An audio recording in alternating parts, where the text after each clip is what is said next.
right. I think we're good to go. Our nice little intimate gathering here. We're going to remember who among you have chosen to come here instead of the Dolby panel that was pitted against us. So thank you. Like I said, I'm taking down names here. I'm Austin. Hi, I'm Christian from Ubisoft Quebec. And we're basically just going to dive right in here. Yep. So why don't you...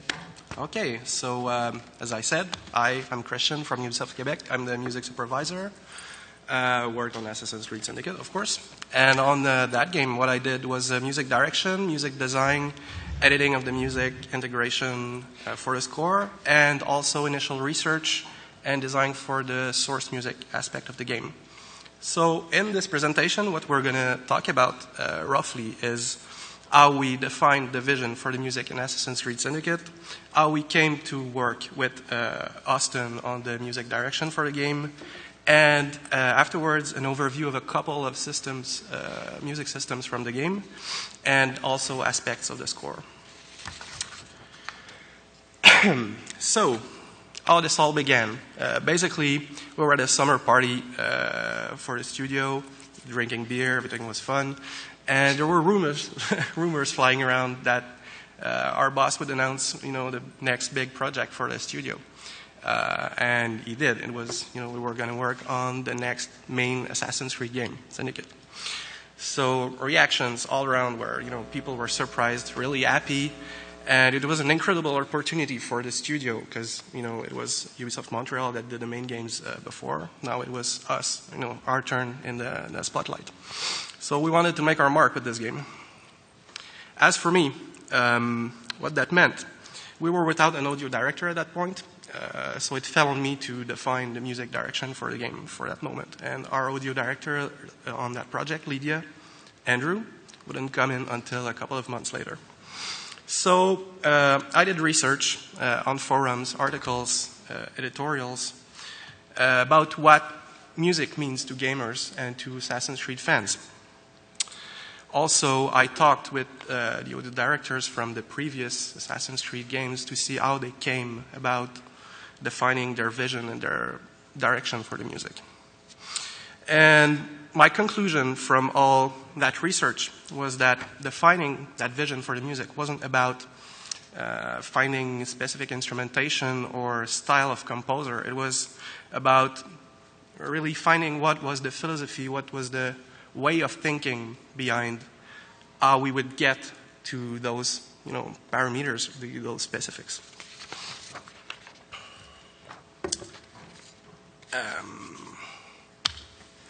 So the next step was building a brief for the pitch process to find our composer. And there was this word that kept popping back in my mind, and it was potential.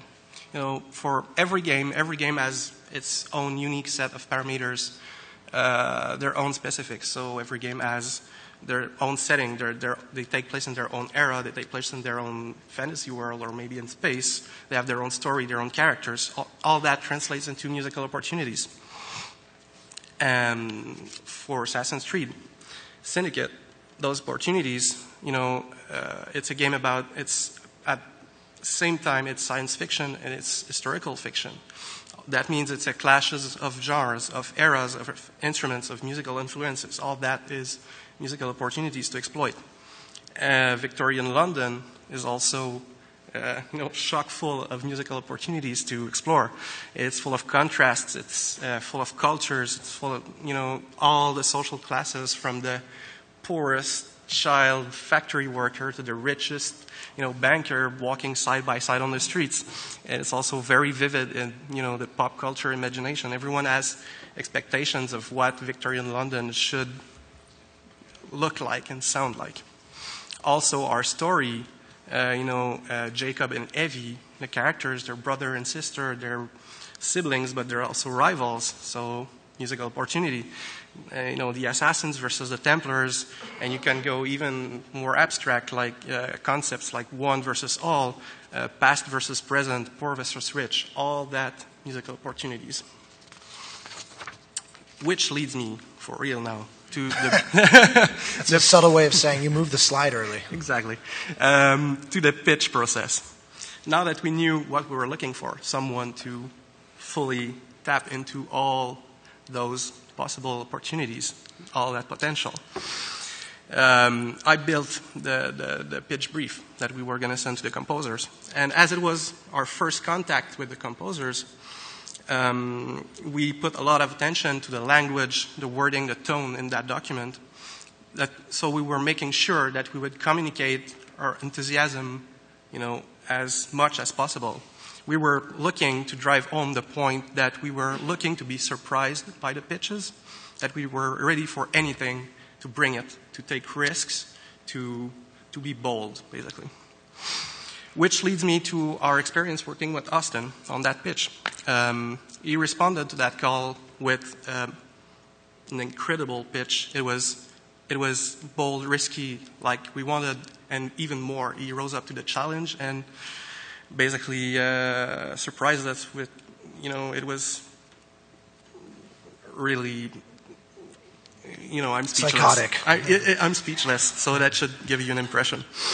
I have to add to that before I kind of dive into my forthcoming slice of this, that what he's describing was this pitch document which said the exact things that he just spelled out.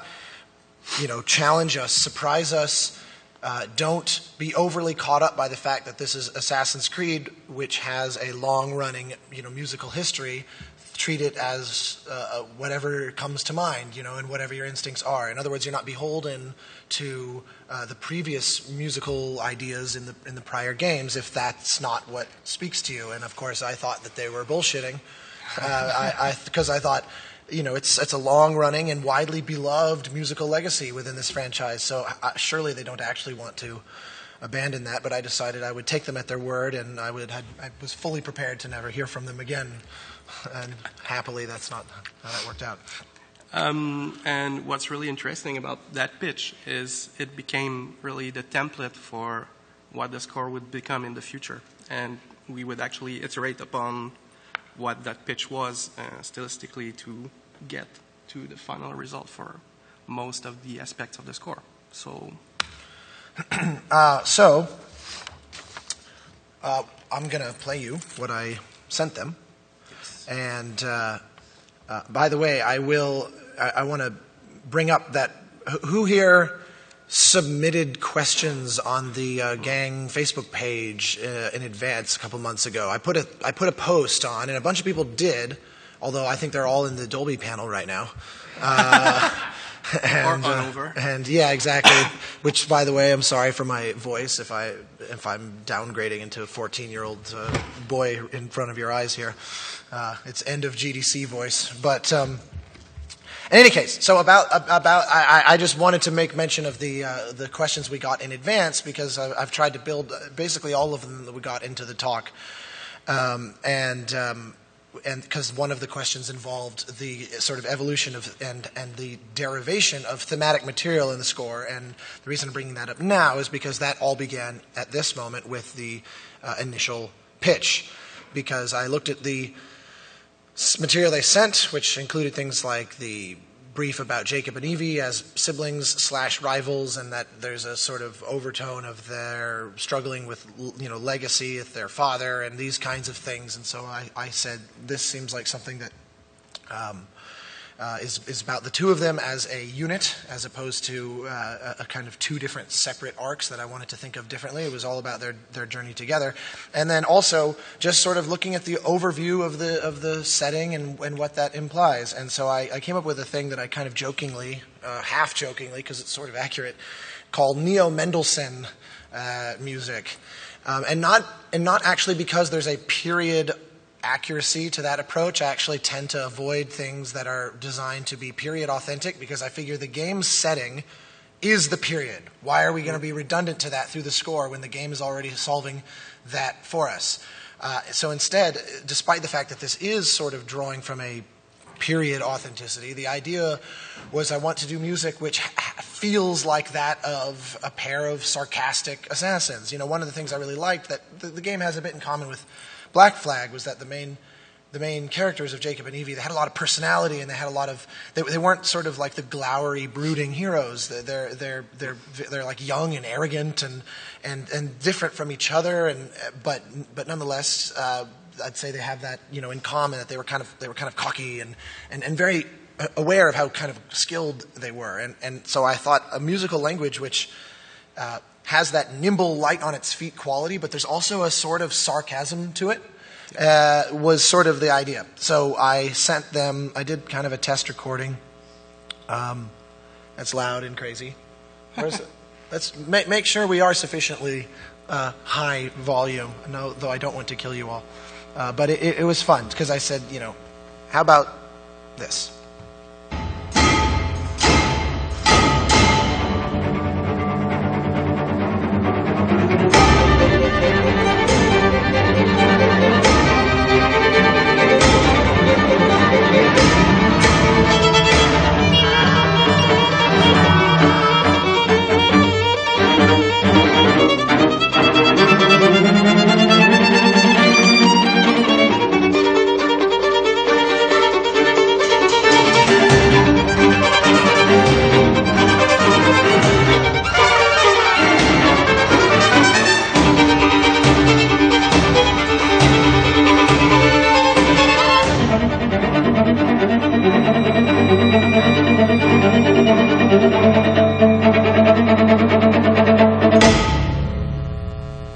So I sent more than that, but that's kind of like a taste of the sort of, you know, the Neo Mendelssohn. Although, funny enough, well, I'm getting ahead of myself.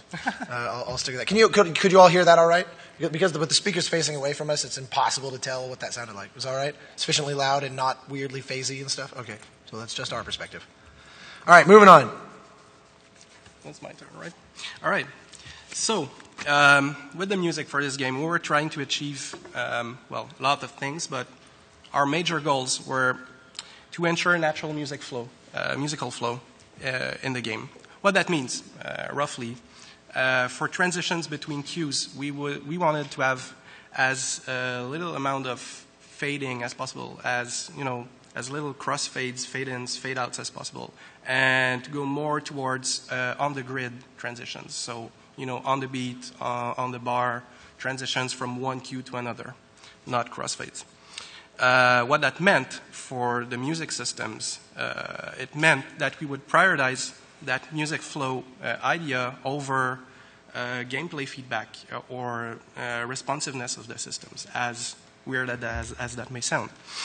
Also, preventing interruptions of the music as much as possible. You know how you can get tutorial screens that would pause the music. We didn't want that. We wanted the music to play through that. That also goes for loading screens, for cinematics, ins and outs, and all that sort of cases. You have the music play through that. And to prevent starting and stopping, constant starting and stopping of the music as much as possible, especially for the combat music, where that tends to happen a lot in open world games. You would get into, fight scenarios, the music would start, and then you finish the fight really quickly, and the music stops immediately. We didn't want that. Which leads me to a gang forum question about how we worked, me and Austin, for asset integration in the game, and specifically Austin's involvement in that. Basically, Austin didn't have any direct role in the actual implementation of the music in the game, but he did have a very important influence on it, because from all the discussions we had at the very beginning about exactly that, the musical flow, that influenced how, my style of integration and editing of the music in the game.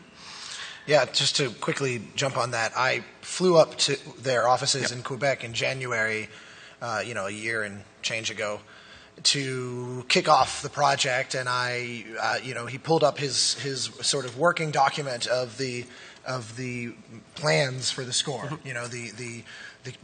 Not so much a cue sheet yet as it was just kind of like a breakdown of systems outline. And an outline of kind of what the plan was going to be, which was taken from, I think, previous titles and then, molded and shaped based on where you were planning on going or where you wanted to go. But what was so great is that on titles like this, it's not that common that, one of the first questions from he and Lydia was, and here's what we're planning. What do you think? And I said, I get to have an opinion. That's usually not a problem. There's one part of all the pitch thing that I skipped over because, this could last for 3 hours. And it will. We are locking the doors. Is that we really wanted to have Austin's input from, as early as possible, from everything from the systems to the music direction and all that. Sadly, for some aspects, this didn't happen. I'll show you later, but... Yeah. So the point being that one of the first things I remember saying is, as someone who has played pretty much all the prior AC games, I always wished we had a little bit tighter control on, for example, the combat music, and because it's such a massive pet peeve of mine when you're playing games that have a lot of recurring sort of systemic combat that. Every time you sort of, even so much as someone gives you a funny look, this roaring epic music comes rushing in, and then it's like, oh, no, we're cool, and then it suddenly has to figure out how to stop playing, and I hate that. It's bad storytelling. And so I said, can we not do that? And he said, already planning on not doing it. And I was like, oh, God, this is so good already. Yeah. I was so happy. Yeah. Because, an emphasis on things being musical so that they can actually serve the experience and serve the narrative, as opposed to being just these kind of mechanical byproducts of a very cool sort of clockwork machine that is designed. It's like, that's really not the point of the music, even though we do want it to be pretty reactive. So he when it came to integration and Wise, that was all taking place up at your office while I was in Los Angeles, but they were very, very open to my saying, can we do this, can we do that, can we do it, and constantly offering my 2 cents. Yeah, even though all the music was driven, for the open world part, driven by music systems, we didn't want to be slaves to that, in the sense that we wanted to see all the possible gameplays and side activities and combat, all the systems in the open world, not as, distinct, separate chunks of gameplay, but, how they're all interconnected together and what that means for the music. So, yeah. So getting back to that. So for the music systems, what we want to do is, predict the player's intentions and score their stories. And it goes back to what I just said, basically. And only if it's worth scoring. What that means is, if you go in a back alley and fight a low-level guy and, get done with it in 5 seconds, maybe that's not worth having music over. Compared to fighting 7 high-level guys and, being a very tense situation. That's it. Yeah, I thought of it as this very kind of subtly judgmental aspect to the score, where it's like some very easily picked off enemy comes wandering up to you, and the music looks at him and says, "You're not really worth my time." Yeah, if trying to find out if the player is going on a killing spree for half an hour or just killing that one guy and going on his way was basically the core of what we were trying to solve as a problem with the music systems. Exactly. Just a brief word. I kind of obviously already touched on this, so I can blast through this. But just for me, a big thing when on starting any project is to try to define as rigorously as I can for myself some kind of sense of musical vocabulary. And I think Jason Graves mentioned this beautifully in his Evolve talk the other day, where he was, because I have the same mentality, which is how can I sort of fence off as much as possible and restrict myself as tightly as possible so that things start to intuitively have this sense of that feels like Syndicate, that doesn't. And the more I restrict options for myself, the more things can have that quality. Like if it was just everything in the kitchen sink approach, then nothing would intuitively feel right or wrong quite as easily. And I really always try to make every project have kind of its own little musical universe. So like I said, in this one, a kind of modernized 19th century chamber music approach. And the reason I liked that was not because of the flourishing of chamber music in the 19th century, though as kind of a cool benefit that is true. The idea was something that felt light on its feet, something that felt like an assassin, something that could easily turn corners, as opposed to the kind of big lumbering dinosaur, emotionally significant though it is, there's something kind of large and lumbering about an orchestral approach that just didn't seem right. I thought, the way they move, the way that the game's rhythm sort of plays out, this game, the Quebec studio was really working really hard to make this game feel really fresh and really kind of like AC, rethought all over again, and to really kind of re-inspire people to be excited about Assassin's Creed. And so there was a snappiness to it that I was just loving, and I said that's what the music needs to kind of reflect. We don't want to go the big melodramatic kind of heavy percussion, heavy synths, that sort of thing. I wanted to try to be a little bit more musically intimate, with the caveat being that when we're recording chamber music and we're pushing right in on these musicians, it's actually way more visceral because you're getting bowstrings inches away from the mic, and so it feels in this tactile way right in your face. So one of the things I'm going to get to more in a bit, though, was also evolving that orchestrational palette through the course of the game as well. So fencing off as small of a kind of lawn musical playground for myself as I could, but giving myself latitude so that it wasn't just this one thing for the entire 30 hours of the game or so. I'd just like to add that what you just talked about, like how being smaller ensembles, you get more the textures of the individual instruments.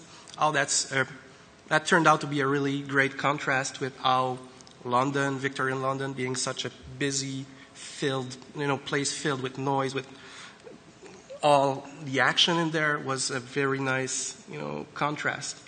That turned out to be a really cool aspect of the score. Really quickly, just about this concept of themes, because of the sprawling nature of the narratives of these games, it's very tempting to assume that this kind of intense leitmotif approach would be the way to go, and especially considering that we have sort of 3 or 4 principal characters in the game. You have Jacob and Evie, and then they have their kind of assassin cohort who they meet in London, and then, of course, there's the main villain.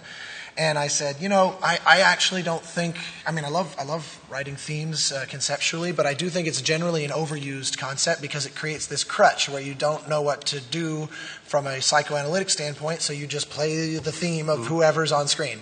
And my attitude to that is, well, but I see them on screen, so what are you trying to remind me of? It's the same reason why period music is redundant. And so I said, furthermore, Jacob and Evie are not, from a musical standpoint, they are not really different characters. The salient, interesting quality was that it was all about them as a single sibling unit, their relationship with each other, and the kind of tension that goes through in the resolution. And so it's kind of like they're two sides of a single coin, and I wanted to make just a single theme that was preoccupied with that dynamic. And so, that said, the game lets you toggle back and forth between the two characters. And so I said I would, and there's missions where you play as one or the other that are very central to the narrative, and then the open world, you could just freely go back and forth. And so I said I'd love to find some kind of subtle way to delineate them, even if it's just because I think it's fun. And so it was all about casting soloists. And I apparently like wild theatrical soloists. On the left is Sandy Cameron, who's a violinist that actually, she's been on tour with Danny Elfman, and that's a shot from her Edward Scissorhands bit on his show. And I was in the audience during the first performance of that, and this person came out and just played the living hell out of this solo, and I thought, I don't know who that is, but I need to find them and work with them on something. And then it was very shortly thereafter that Syndicate came in my life, and I thought, done. Perfect. And so I said, what if Jacob, the brother, is associated with these featured violin solos? And then Tina, who I have worked with for many years, she's the featured soloist on Journey and many other things.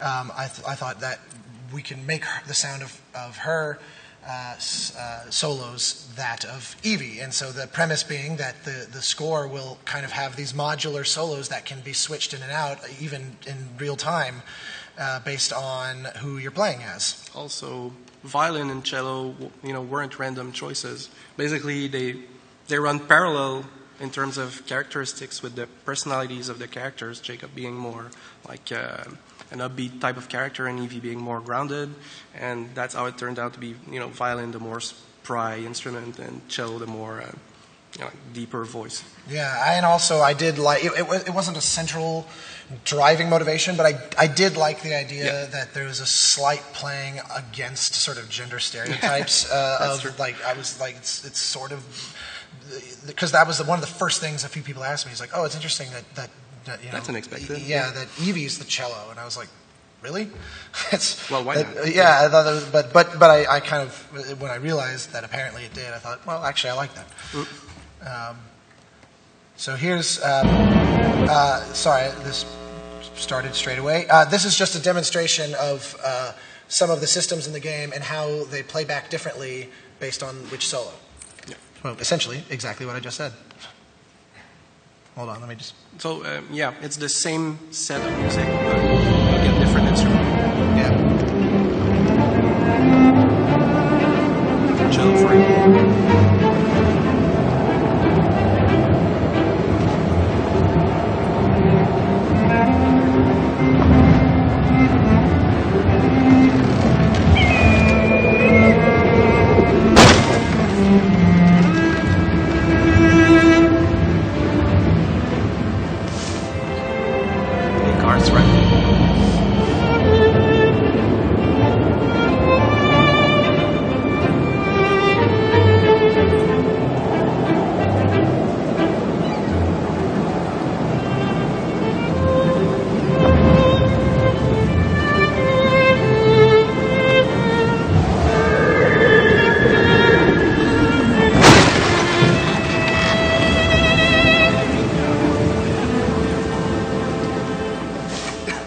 Very simple, incredibly simple from a musical standpoint demonstration of that, but obviously it's effectively the same cue recorded two different ways.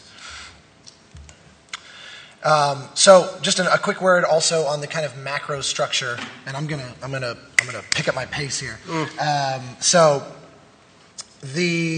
mentioned this earlier that it was important to me that the music have a broad evolution, and that was I think one of the big changes from the initial documentation of Christians on plans. Instead of saying, okay, we need just kind of a giant bank of combat music, for example, I said, well, what if instead of a giant bank of combat music, it was small banks of combat music that we gradually work our way through as the player makes their way through the narrative, so that even in the open world, the music is reflective of where you are in the overall progression, and that way we can be reducing the amount of repetition because we're taking music, kind of putting it on the table and then relatively quickly taking it back off the table. And I can actually communicate a story arc through purely orchestration and things like that, by manipulating the overall palette as things go along. So even in the open world. Even in the open world. Story. Exactly. Like if you're just wandering the city of London and just enjoying, exploring or side quests or whatever, the music will reflect your overall progression within the game, despite the fact that you're not actually engaged in the narrative in that moment, which was important to me because storytelling is of such paramount importance. And yet an open world game kind of pushes against the traditional constructs of storytelling. And so I said, I want to have a system superimposed over the overall music. And so I just wanted to play you a quick example of the way I was kind of starting the score. Like, these are little snippets from the combat music. this is just a little MP3 that will play, a bit from the beginning of the game, a bit from the middle of the game, a bit from later in the game, and you'll hear, it starts off where like combat music is literally just two violins sort of shredding with each other. Again, that's the open world combat music, not the mission combat music. Yes, yeah. There's a whole other thing there that we're like not even really going to get into, but yeah. So you'll hear, and then I flesh it out to the full string ensemble. By the time we reach the middle of the game, I start adding in woodwinds. Which was one of those I was like, surely they're not going to go for this. I'm like, I want flutes as my combat, and no one said anything. We did want it. And then I ditch the winds by the end, and it migrates into chamber brass and strings. So here's just kind of a taste of.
And also, you can hear, at least particularly for the composers in here, that the actual harmonic language was also evolving in there. The idea that it starts off very simple and very kind of plain in a way, so that, and by the end it can get actually, quite a bit thornier than 19th century music ever actually got. It's always, I called it, the way I described it was, I want to go back in time and abduct Mendelssohn, but bring him to like the mid-20th century, hang out with Bartok for a few days, and then I'll send him back. And so that it's kind of a taste in that. All right. Getting a little bit into the combat music system. We won't go over everything, but that one's interesting because it's by far the most complex dynamic music system in the game. So it was built based on my experience working on the music systems on Assassin's Creed 3 and Black Flag and on their DLCs. And they had all these cool ideas in there, like the notion of having different states in a combat scenario, like are you hiding from the enemies, are you being chased? That would have different music cues for each of those scenarios. Intensity levels based on the number of enemies you're fighting. Is it a small patrol or are you being ambushed by 10 guys? That would have different cues. Also your health level, are you about to die, stuff like that. And location-based variation of the combat music. In Black Flag, the combat music would be different based on which island you were on.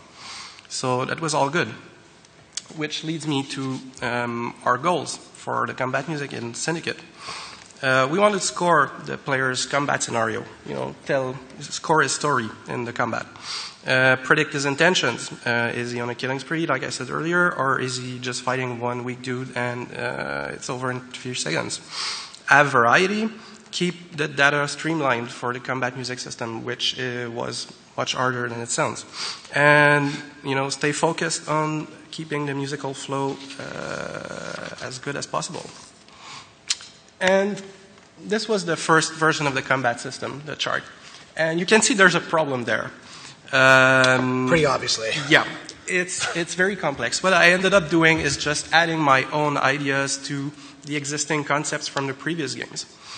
It's an exponential increase in complexity.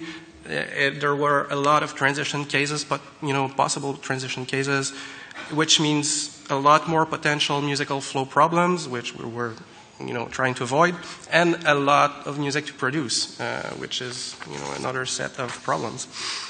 And this is what we ended up with, roughly. After a lot of iteration of playing the game, we realized that we didn't need all those states, and the music being very dynamic, it shifts around a lot. There's a lot of stuff going on. It's actually doing the bulk of the work that we wanted the system to do, and it was doing it better just by, playing on its own. There would be all these little accidents, happy accidents happening. As you were playing, fighting guys, the music loop would play, and you would get the impression that it would react to what you were actually doing in the game, where really it was just doing its thing and playing. There's no system involved. So that was a really interesting side effect of the music being very complex. And that's such a recurring motif, I feel like, every year at GDC. Is there's inevitably we set out to design a really reactive system, and then we discovered the power of happy accidents and realized it doesn't need to be as reactive as we thought. And so I feel like, there's this dichotomy of the adaptive versus non-adaptive music, and I would actually argue that it's more that it's a spectrum of the degrees of adaptivity of the music, and that we're, as an industry in general, we're kind of sort of zeroing in broadly on what that happy medium is. Musicality and playing out over a linear space for the sake of musicality versus tight, marriage to the player experience. Yeah. And as music designers, audio designers, all that, we're technical people. It becomes very easy to fall into the trap of making this huge, really complex, cool system, and it's actually, making your life harder, not easier. And not even serving the game as well as a simpler system. Exactly. A couple of mechanics from the combat music system. Threat level, threat values. Those are, they determine the intensity of the music level, the intensity level of the music that's playing. It's a sum of values assigned to game elements and variables, like what type of enemy you're fighting at the moment.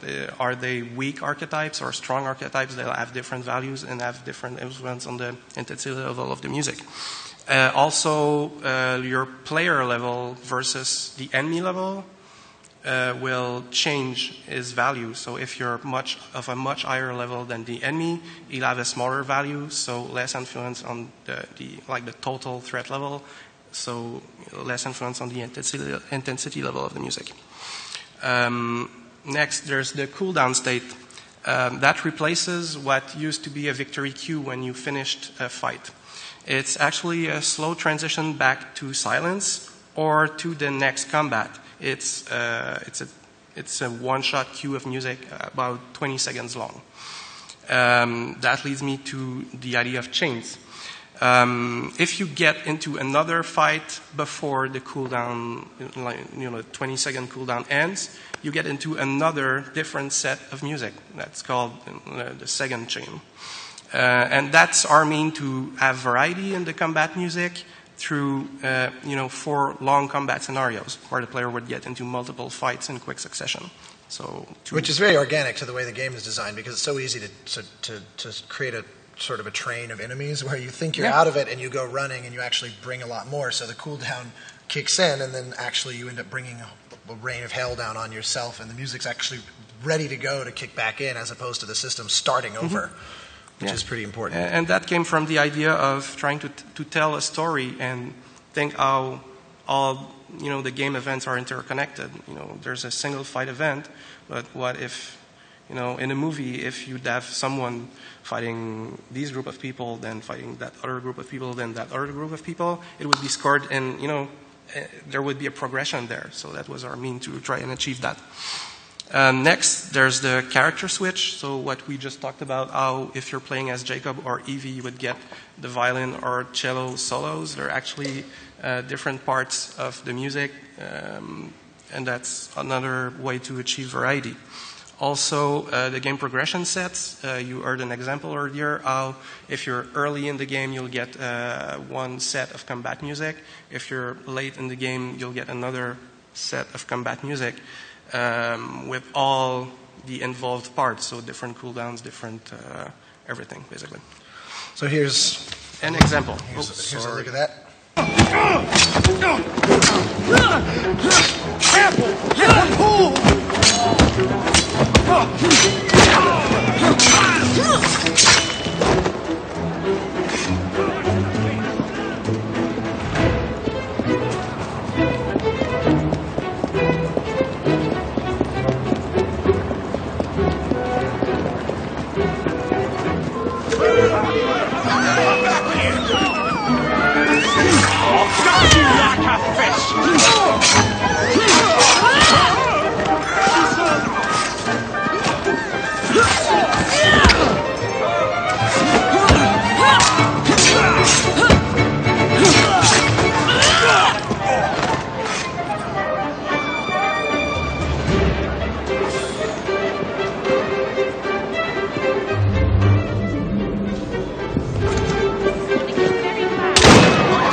And you can see also, I couldn't resist the temptation, and when you're creating the cooldowns for the higher intensities, later chains, it would almost always be a scenario like this, where it's at the culmination of kind of a recurring and revamping combat scenario. And so to me, there was just something irresistibly fun about having these like authentic cadences that as you're leaving, it's, dum dum dum dum dum bum bum, because you're like clearly walking away from this thing that was a lot bigger than, whereas the other ones tended to drift out more subtly, which was just me kind of applying a general nerdiness to the way the game would actually play out.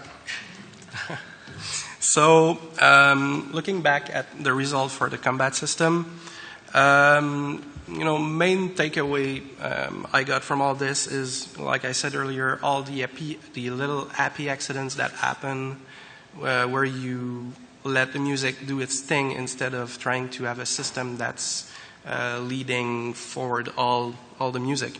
And that happens if your music is very dynamic and all that, not necessarily for different styles of game music. But it makes me wonder, like that's an open-ended question. As music designers, we tend to want to control in a very micro way the music. Is that really always the right way? Depends on the type of music, but in this case, definitely not. And there's a lot of things to improve in that combat system. Sadly, most of that system was in place before Austin became involved, and that was a production imperative. Next time, I'd definitely like to have the composer more involved from earlier on. There's weird behavior sometimes. It kind of has a mind of its own with all the little moving parts involved.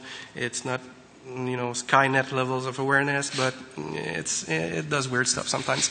It doesn't take allies into account in your fight scenarios, and they do speed up combat a lot. So you do get sometimes what we were trying to avoid, which is me starting and stopping in quick succession, sadly.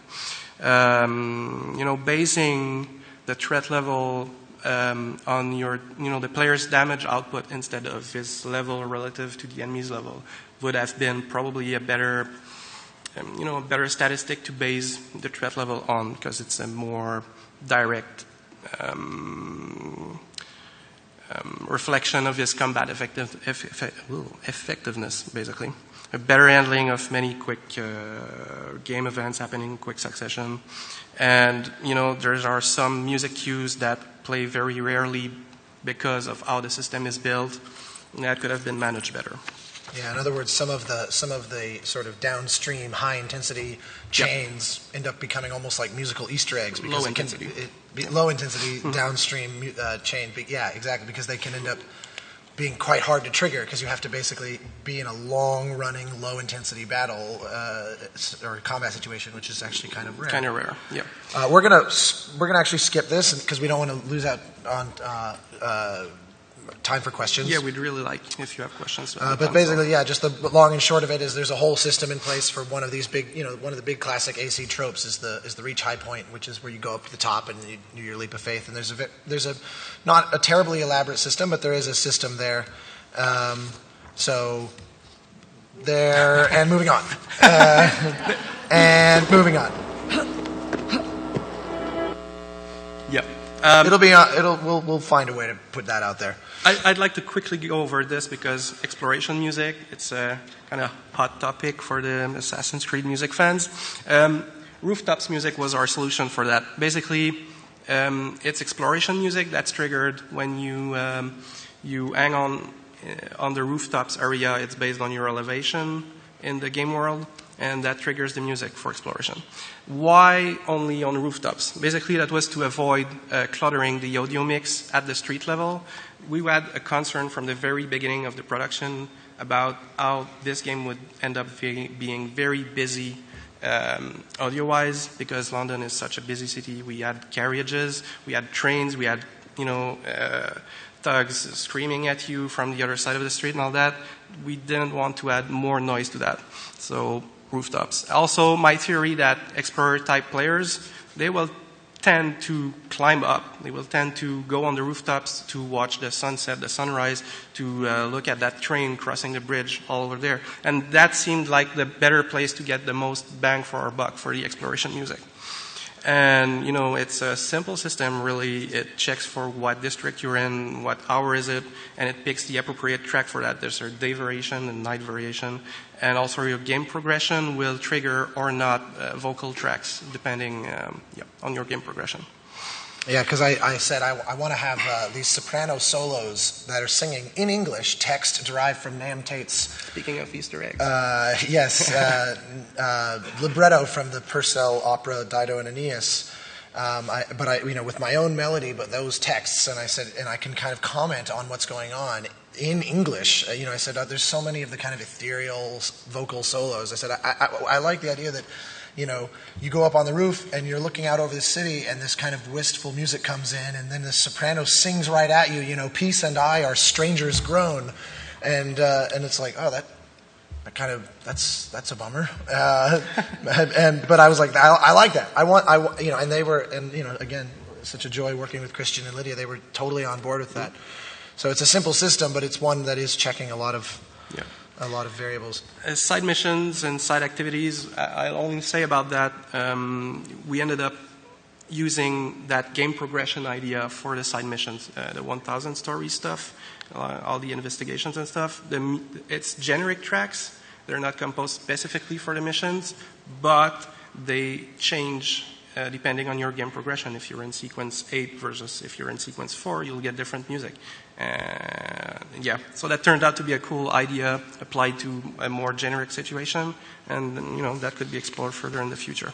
Yeah, exactly. So in other words, because there were so many side missions, I couldn't write. I wrote over 3 hours of music, but I could have doubled it and still not been able to cover everything. And but there would be cues that are reused for a lot of different side missions, except that depending on when in the game you do it, it triggers different music so that it's in line with the overall macro progression. In a single playthrough, it's difficult to perceive because you only do it once. But which is actually the idea, is it should just feel like it's just organically chasing whatever you're doing, whatever your story is. Exactly. A quick side note about source music, music in the world, the street bands and all that stuff. We wanted each district of the city to have a distinct, detailed musical life to them. So we defined a list of songs from the era and different band configurations that would fit the mood and type of each district. So you'll get more folk-type bands in Lambeth, you'll get work songs in Southwark, you'll get music hall singers on the Strand, you'll get brass bands in the parks of Westminster. And there's even details like passerbys walking about bands, and they'll pick up the songs that the band's playing and start humming it to themselves. That's really cool. Turned out really cool, and we almost didn't get it. Which leads me to district themes in the score. We asked ourselves what we could do to take the source music aspect further. Our Black Flag had the sea shanties, and that turned out to be a great success, but we didn't want to copy what was done before. We wanted to have our own little, thing. So that's how we came to the district themes, which are, popular songs from the era, and they act as themes for each of the city's districts. Each one of them have their own song. And that's used for the rooftops music, the reach high point music, the side activities, and of course the source music. The bands and the street musicians actually played those songs too. So the idea is that you hear someone on the street playing a folk song, Yep. which these were researched, authenticated, period authentic songs, and then as you go up onto the rooftop, the score actually picks up this thing and puts it into the through the filter of the actual score. Which was, to me, a really wonderful way to mix up what I was doing. This was, I thought of this as Lydia's, the audio director's, sort of big brainchild because she's from London. She was very preoccupied with, really carefully choosing these songs that had a lot of personality. That was very, particular to the area of the city that we were looking at, and I was invited to participate in the selection process, which was really wonderful because I was looking at them from the angle of compositionally, what will I do with this tune? Exactly. And so here's just kind of an example of that.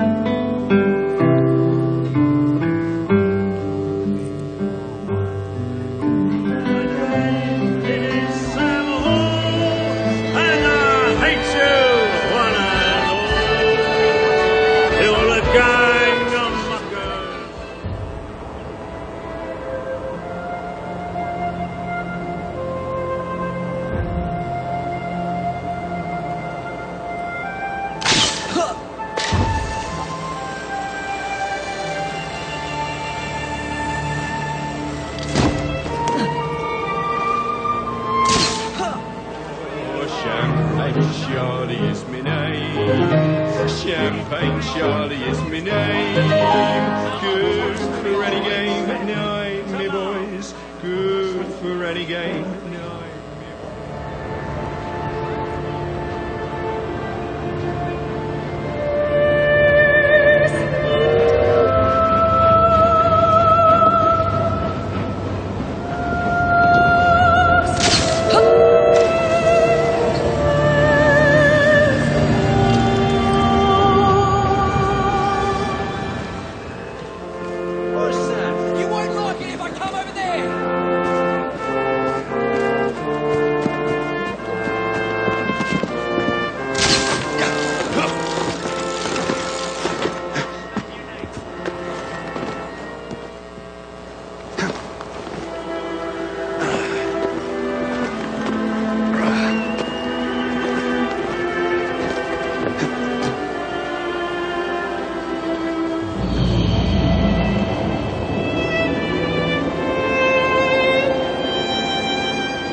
So you get the idea, these little melodic fragments that you end up hearing performed a lot. There's a lot of musicians in the city. In quick succession, it seems very obvious, but actually some of them are really more subtle, like the Champagne Charlie one was not the vocal line doing the Champagne Charlie melody, it was the actual string counterpoint. And that one was actually particularly tricky because the melody's so bouncy, dun dun da ba da ba da. By the way, you're all going away with that in your head. Yeah, it is. It took me a long time to get that out of my system. So that's why, of course, when I was orchestrating it, it's very dramatic, and the last sort of like amazingly fun thing to do on this was the murder ballads. So these three dashing Aussies are a group from Melbourne called Tripod, and I had just done a show with them about a year ago called This Gaming Life. We did a 2-hour production with the Melbourne Symphony of songs, like a cabaret show with full orchestra, and I was madly in love with working with these guys. And Lydia brought up the idea of, okay, there's going to be all this source music throughout the game. What if there are original songs kind of tucked away inside there that we're passing off as other period songs but they're about the events that the citizenry is witnessing throughout London. So, as an assassin, you take down some high-profile public figure, and then shortly thereafter, as you're just walking through the city, you hear someone singing about that public figure being assassinated. It's like, wait a minute, are they singing about me? And so we said, let's write these songs to kind of tuck into the game to just flesh out the world even more. And they're actually kind of remarkably difficult to find.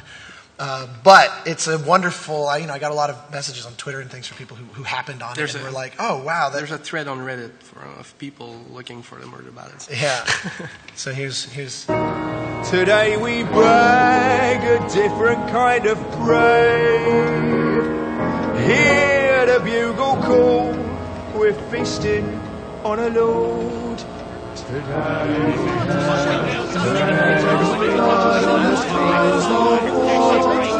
Pearl Attaway is one of your targets, of course. Hold the horses still, the wheels and the weight this full delay. I am undone, the sun blaze for the those who fall for something better, those who told by how they lived, loved ones taken long before their work was done. Underground, leave their mind. So that was a little bit on that. Just one incredibly quick word here was just that, the Murder Ballads, by the way, was the most fun time I've had in terms of the only time in my career as my deliverable requirement been sheet music, which was pretty awesome.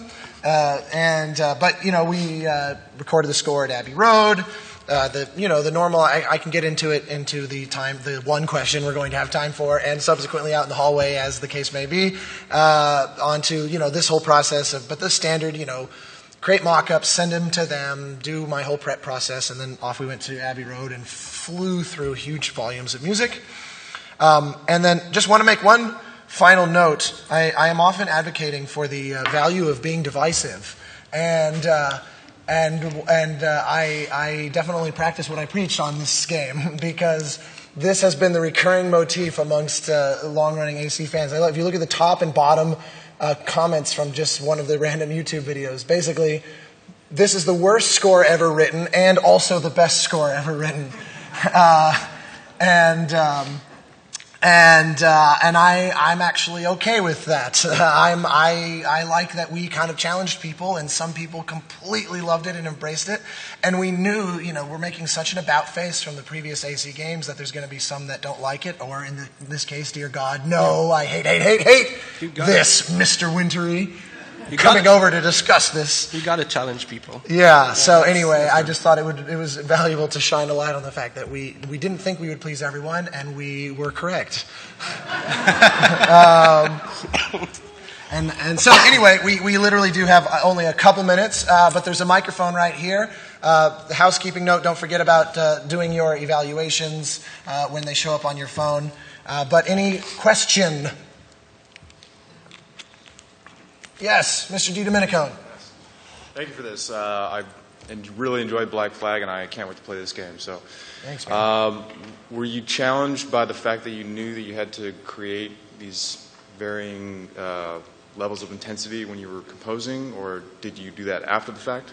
Oh, for sure. It was designed from the ground up with that system in mind. It was definitely not like write a piece and then, because they're distinct cues. They're not like cue with added drums or something like that. Gotcha. It's definitely completely distinct music, where and it created some challenges for him as well, because I would say, okay, I think that, maybe it's going to be a faster tempo. So he's having to figure out transitions where there's a pretty massive tempo change happening from, within a cue, basically, and things like that.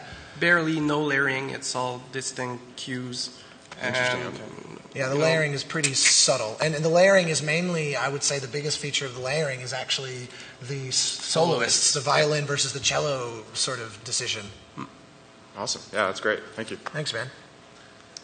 Hi, thanks for the talk, by the way. That was great. Thank you. So you kind of skimmed over this at the end, but did you create mock-ups during the process? And if so, How did you overcome the fact that, I mean, it's a lot more difficult to do effective mock-ups for chamber ensembles? So I overcame that by being really lucky.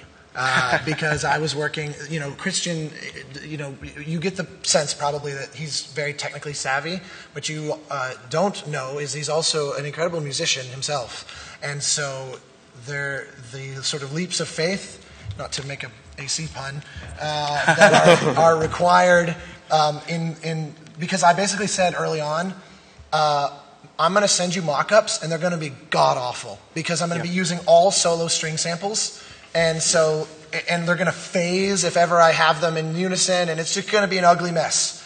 And he and Lydia both were like, that's fine. And honestly, I basically did no revisions of the entire score. Like the first combat cue, we moved quickly away from this very figurated like Bach style, to the more waltzing idea. And once we locked in from that, I basically got no pushback on any cue of even minor changes, and including reactions that were the classic situation of, getting a note and realizing, oh, they actually like the cue, but they don't like the mock-up. I was very lucky. I didn't deal with any of that. There was this thing in this project about trust and being able to ear further than the mock-ups, hearing what they're going to sound in the end. It wasn't always easy, but the fact that and the fact that the pitch, there really wasn't any way to make those mock-ups sound even close because it was so much based on the musician's interpretation and performance. The actual emotion they would put into it, and the pitch being live helped a lot to extrapolate from the mock-ups how it would sound. Yeah, that is how I bought that trust, is when they said, will you send us, your pitch? I did an out-of-pocket recording session of the full-scale production of the score as I was envisioning it, and so that way I could say, here's a mock-up of this, here's the final, before we've even gotten started, so you can hear the trajectory between those. And once they heard that, the mock-ups became less of an issue because they could always go back and listen to the recording I had done before we even started on the score and say, so that's the place we're headed. So then you make the mock-up extra bad on that first one so that they're... I needed no help making the mock-up extra bad, I assure you. All right, I think we are probably... Thank you. If you want to... Did you have one last question? And I'll answer it as we're clearing out. No? I'm inviting you, but you got to go right now. Thank you. It's actually related to the previous question. In film production, like you have the film, it is finished, then you write the music, then you go to the recording session, and it's pretty much a streamlined process. But in this case, especially when like doing mock-ups was really difficult, but you still probably had to deliver stuff like to be approved by Ubisoft or whatever at different stages, and that the game is constantly evolving, adding new content, etc. How do you handle that production process? At what time do you choose to record the instrumentalist, etc.? Yeah, absolutely. It's a great question. I'm going to give it an incredibly succinct answer so we can clear out of here for these guys. But the basic answer is I said to them, what is the absolute latest date that I can get you the recordings? Because I do not want to put myself in a position of having to music edit the hell out of these recordings if something doesn't work quite right. But also, there were certain aspects of the score, like there were a bunch of cues that required only solo violin, for example, like a single spawn cue or something like that. And I was like, those I can do whenever. I can do those, and those are easy to redo. But when I go to London, that's a one-shot deal. And so I just pushed it as late as possible, and we worked together to say, I don't want to be dropping a giant amount of music on him so that it gets screwed in the implementation. So it can't be too close to the end. And so, but that was basically the answer. It's just deliver as late as possible. And again, they were very trusting that was going to be okay. And they were even willing to, when the initial announcement came out of the game, like E3 and things like that, the instinct was, well, we should record some of this, so we're putting our best face forward. And I said, I wouldn't. I said, I'd rather put mock-ups in the E3. We put all of our effort and all of our budget towards the final result, not because I've been on other projects where they front-loaded recording sessions for the sake of their PR, and it actually hurts the game, in my opinion. So anyway, thank you all so much. Thank you.